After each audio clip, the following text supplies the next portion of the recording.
Hello বন্ধুরা, দেখো আমার এই মহারাজাকে বিস্কুট খাওয়াতে গেলে কত কষ্ট করে খাওয়াতে হয়। এই গোটা বিস্কুট খেতে চায় না, তার জন্য একে জলের মধ্যে গুলে বাচ্চাদের মতন করে খাওয়াতে হয়। এবার দেখেই নাও আমার এই দুষ্টুটা বিস্কুট খেতে গেলে কত কষ্ট করে মানে একটা বাচ্চাকে যেইভাবে মানুষ করতে হয় সেইভাবেই আমাদের কিন্তু একেও আমরা বাচ্চা হিসেবেই মেনে নিই। এবার অনেকে হয়তো বলে, বাবা এদের নিয়ে এত আদিক্ষেতা কিসের? আরে আদিক্ষেতা কিসের নয়, কিছু কিছু মানুষ আছে যারা এদেরকে একদমই দেখতে পায় না। দেখো আমার এটাকে আমাকে পুরো বাচ্চাদের মতন করে ওকে খাওয়াতে হয়।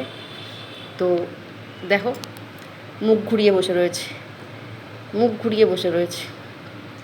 এদিকে ঘোরো, এই যে মহারাজা তোমাকে বলছি, হাঁ করো, হাঁ করো, তাড়াতাড়ি বড় করে, বড় করে হাঁ ধরো।